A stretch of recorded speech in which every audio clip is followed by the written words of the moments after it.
Our next topic regarding the processing of streams is how we estimate the number of distinct elements in a stream without storing everything we have seen. The technique is known as the Flageolet-Martin algorithm.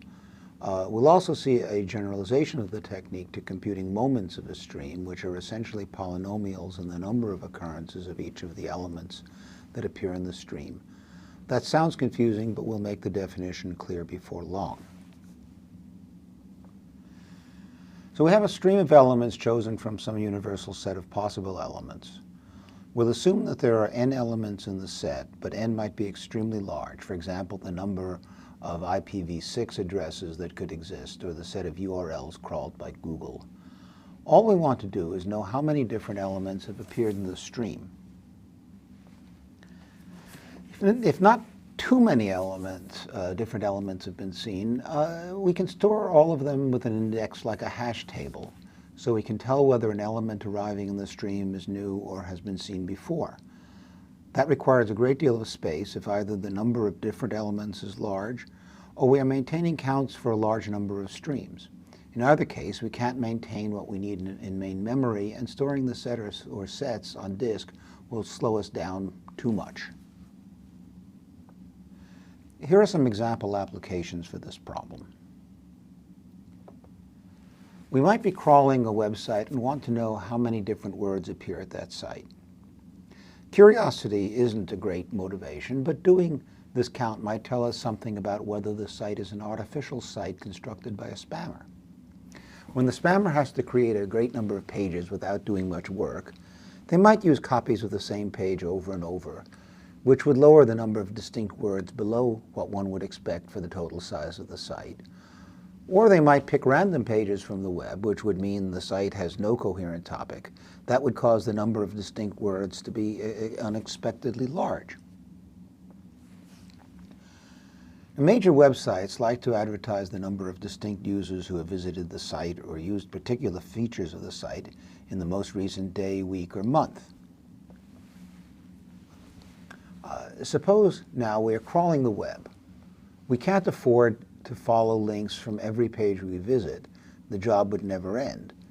So we have to cut off the search at some point. There will be some pages we know exist because we found links to them, but we don't know what is on them or what links exist on those pages. So which pages should we crawl and which should we not bother to crawl? Well, a heuristic, essentially a simple approximation to the page rank, is to count the number of in-links to each page that we know about. We then choose to crawl pages that have the highest number of in-links. This is an example of an application where the sets we are counting are rather small. Most pages have few in-links. However, there are very many pages that need to be counted, so compressing the list of URLs with links to a given page is a good thing to do. We're going to explore the case where the set or sets we need to count are large enough that we cannot conveniently maintain the sets explicitly in main memory. We can't ever get exact counts if we don't store the entire set of elements seen, so we'll look for the next best thing, a way to estimate the count in a way that converges to the true answer as we allocate more space to estimating each count. The algorithm for estimating counts that we will cover is called the Flageolet-Martin algorithm, after the inventors. So to start, let's pick a hash function that takes stream elements as its argument and returns a bit string whose length is sufficiently large that there are more possible results of the hashing than there are elements that might appear in the set.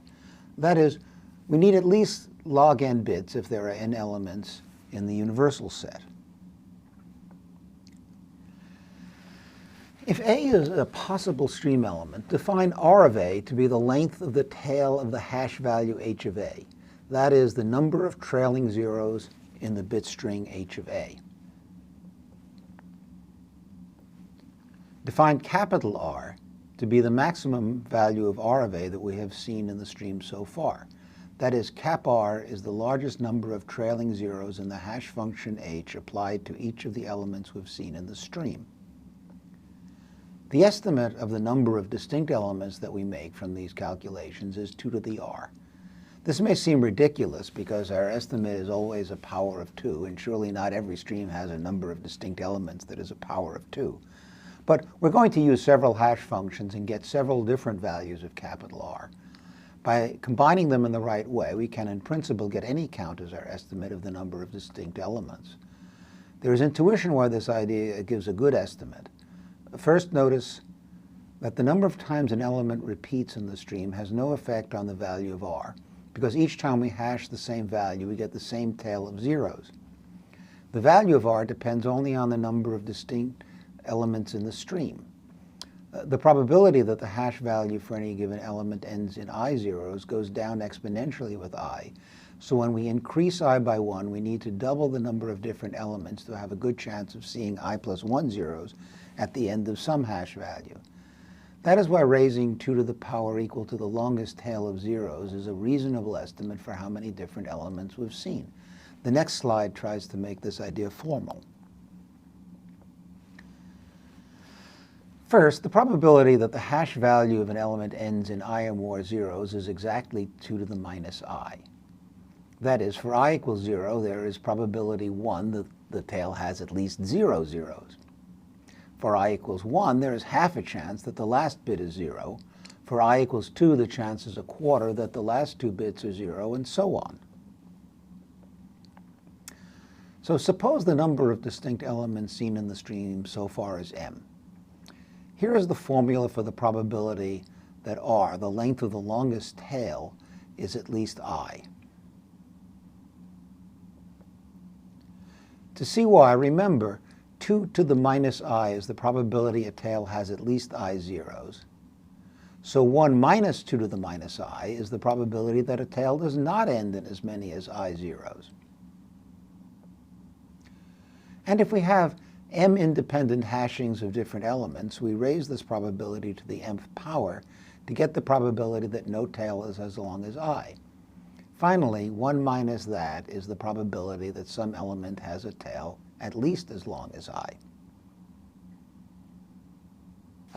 To see why 2 to the R is generally close to m, look at the formula for the probability that R is at least I. What is that? We're only interested in the case where I is large, so 2 to the minus I is tiny compared with 1. I claim that this is approximately this, where e is the base of natural logarithms. The proof is similar to the one we just gave regarding the throwing of darts to targets, and I'm not going to repeat it here. So the first case is where 2 to the I is much greater than m. We don't expect to find a tail as large as I among m hash values. To see the math, start with the formula for the probability that R is at least I. And again, that's this. Okay.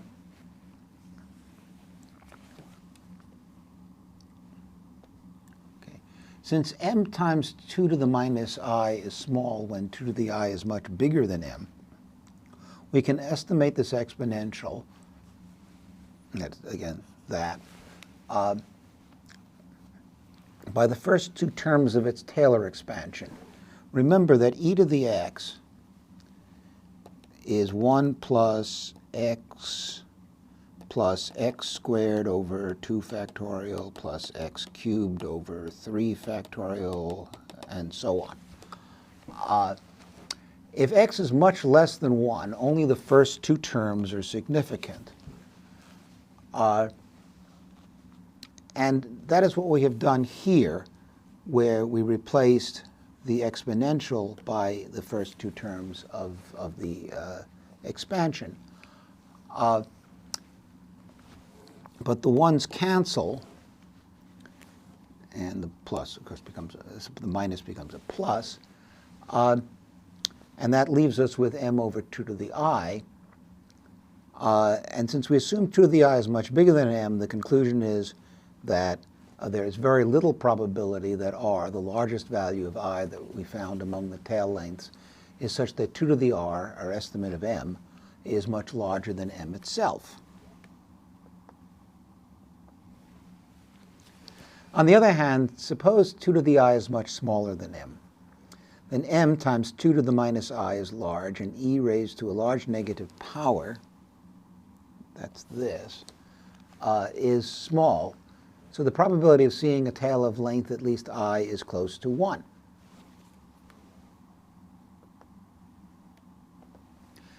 Our conclusion is that 2 to the r is almost always near m, not much too big and not much too small. Unfortunately, reasoning about the small probability of an over or underestimate of m doesn't tell the whole story.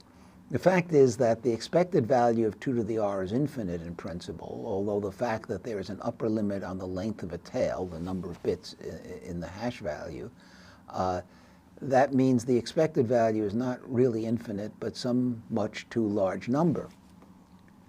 The argument for infinite expectation is that as we move from r to r plus 1, the probability of getting a tail that large halves, but the value of 2 to the r doubles. As a result, each value of r up to the maximum possible tail length contributes the same amount to the expectation. To deal with the infinite expected value, we need to use a large number of independent hash functions and thus get many samples of values for r. We need to do that anyway, since one value, even if it were a good estimate, would not be exact. And only by combining many estimates can we be reasonably sure we're close to the truth. So we need to combine the samples of r that we get. It's not obvious how we do that.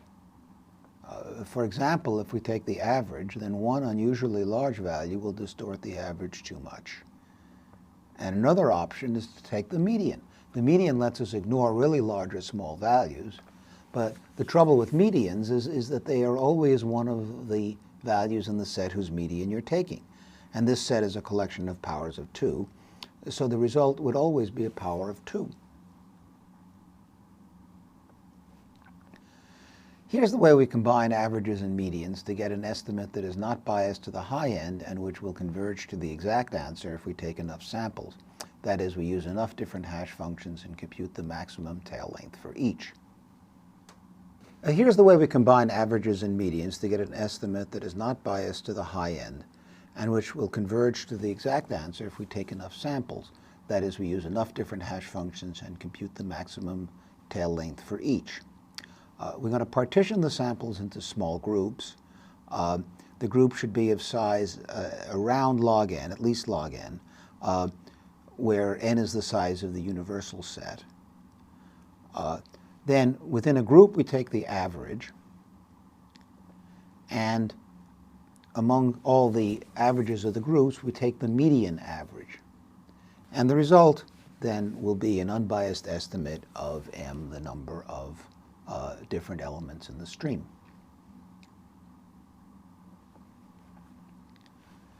I want to move on to a generalization of the problem of counting distinct elements. It's called estimating moments, and the count of distinct elements will, as we shall see, turn out to be the 0th moment of a stream. So as before, let's imagine we have a stream whose elements are chosen from a universal set of n elements. And let the ith element occur m sub I times in the stream so far. Okay. Then the kth moment of the stream is the sum of the kth powers of all the m sub i's. Here are the first 3 moments of a stream and the meanings. The 0th moment is the sum of each m sub I raised to the 0th power. The 0th power of anything except 0 is 1. So we are actually counting the number of distinct elements that have appeared so far in the stream. That is, the 0th moment is the problem that the Flageolet-Martin algorithm solves. The first moment is the sum of the m sub i's. That is, the sum of the counts of the number of occurrences of all the elements. That's just the length of the stream. We can count the length of the stream with a single counter that we increment once per input. This is easy, much easier than the other moments, and no estimation is needed. The second moment, that is the sum of the squares of the m sub i's, is sometimes referred to as the surprise number, and it gives a measure of how uneven the distribution of elements in the stream is. So here's an example of computing the second moment and what the surprise is all about.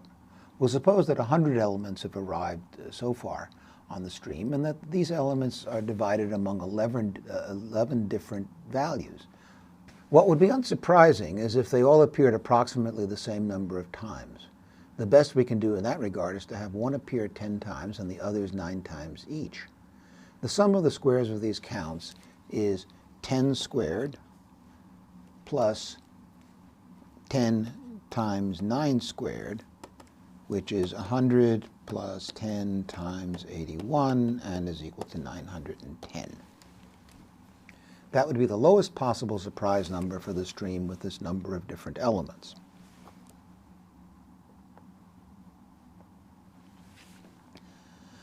Now, what would be really surprising is if one of the 11 numbers appeared 90 times and the other 10 appeared once each. The sum of the squares of the counts in this case would be 90 squared plus 10 times 1 squared, which is 8100 plus 10, or 8110. That is the largest possible surprise number in this situation. I'm now going to introduce a technique due to Alon, Matthias, and Szegedy for estimating a moment of a stream. It works to compute any moment, but we'll talk only about the second moment.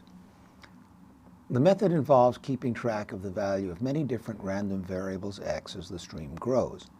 Each random variable is analogous to recording the maximum number of zeros in the tail using a fixed hash function like we did for the Flageolet-Martin algorithm. And as for the Flageolet-Martin algorithm, each random variable requires storage of an integer, preferably in main memory, so we're limited in how many variables we can compute for each stream. So let's see how we manage one random variable. We can manage as many as we can afford in the same way, of course, using different random numbers for each. Okay. So let n be the length of the stream seen so far. N is going to grow as time goes on, surely, but right now it has some particular value. For the random variable x, we need to pick a random place in the stream to start so that any starting point is equally likely to be chosen. This choice introduces the randomness. If we have many random variables, they will be independent because for each we choose a random starting point independently of the others. So let A be the element found at the chosen starting point. The value of random variable x is n, the current stream length, times twice the number of occurrences of A we find in the stream since the randomly chosen starting point, and then minus 1. Notice that A surely occurs at the time chosen, but may occur many times after that. Occurrences before the chosen time do not count. An important point is that even though x is defined this way, we do not have to change the value of x each time n increases by 1. We store n separately, and it can be used to compute the value of each of the random variables if we need it. What we actually store for x is the element A and the count of occurrences of A since the randomly chosen starting point. This way, when an input arrives at the stream, we can leave almost all the variables unchanged. We only have to change those for which the element being counted is the element that just arrived. On this slide, we're going to argue that the expected value of a variable, considering all the possible starting times, exactly equals the second moment of the stream. First, remember that the second moment is the sum over all elements A of the square of the number of times A occurs. Now, here's the formula for the expected value of variable x. There are n possible starting points, each equally likely. We'll average the value of x that is computed for each of these starting times. The 1 over n is for taking the average, and everything else is the sum over all possible times t of the value that is computed when time t is chosen. Remember that when t is chosen as the start time, the value of x is n, this, times twice the number of occurrences of that same element in the stream from then on, and then finally minus 1. Okay. Here we have rewritten the formula for the expected value of x by grouping all the times from 1 to n according to the symbol A that is found there, so we can sum over all symbols A.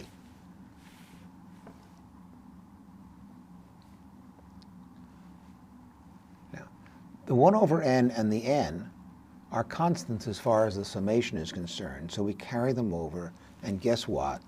They cancel.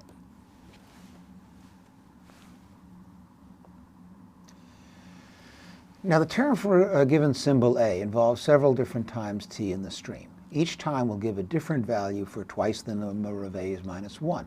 The first term, 1, represents the time when the last a arrives. Then the count will be 1. That is, twice the count is 2, and then minus 1 leaves us with 1. The 3 represents the next to last time that a occurs.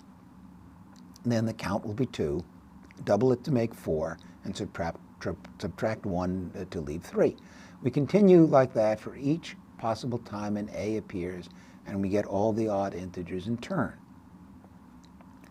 Finally, the largest count we can get is when the time t is the first time a appears. Then the count will be m sub a, the full number of times a appears. We double it and subtract 1. You can show that the sum of all the odd integers up to 2m sub I minus 1 is m sub I squared. It's an easy induction, and I'm not going to do it here. But for example, if m sub a is 4, then 1 plus 3 plus 5 plus 7 equals 16, which of course is 4 squared. As I mentioned, we want not only the correct expected value for a variable, we want to know that as you use more and more variables, the average of their estimates of the moment will converge to the true value. I'm just going to tell you that's the case. You combine them as for Flageolet-Martin estimates, group into small groups, take the average of the groups, and then the median of the averages. There's a small problem we need to fix, though. We treated n as a constant, but in fact the stream is always growing, and n is therefore a variable. So one consequence of n being a variable is easy to fix. In fact, we mentioned it before. We store n once and increment it each time a new element arrives.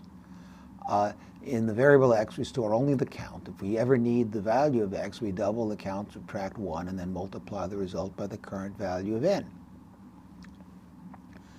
However, the tricky part is how we manage to keep the fixed number of variables representing random choices of positions, with each position from 1 to n equally likely, even as n grows. That is, if we're keeping k random variables, then whatever n is, we want each starting time to have been selected with probability k over n. So here's how we make sure that at all times each of the n positions is chosen with probability k over n. The technique is called reservoir sampling, by the way. To get started, each of the first k positions in the stream is chosen. That makes sense because k over n is k over k, or 1. Before we reach the kth position, we're not really sampling, since the best we can do is to choose each position with certainty. But now n is bigger than k, so not every position can be chosen. So suppose the nth element arrives. Prior to this, there were n minus 1 positions in the stream, and each was chosen with equal probability, and that probability is k over n minus 1. The nth element arrives. We know the nth position has to be chosen with probability k over n, so let's generate a random number and do that for the recently just arrived position. If the decision is not to choose position n, then no changes are made to our selection of k positions. But if you decide to pick position n, then select one of the current k positions at random and toss it from the set of positions. We know the nth position has a k over n chance of being chosen, but how about the first n minus 1 positions? Their probability can be calculated as shown. Okay. There are two cases. Either the nth position was chosen or not. If it is not chosen, then with probability n minus k over n. Each of the first n-1 positions was previously chosen with probability k over n-1. In the case where the nth position is not chosen, if some previous position had been chosen, then it will still be chosen, so we multiply by this factor. But there's another term we have to add to the probability. It is the product of three factors. First is the factor k over n, representing the probability that the nth position is chosen. Now, in order for one of the first n-1 positions to remain chosen, it must have been chosen previously. That happens with probability k over n-1, as we mentioned. And it must not be thrown out. It will not be thrown out with probability k-1 over k. Now, I'll let you do the math, but the expression does indeed simplify to k over n. So all n positions now have exactly the same probability of being chosen.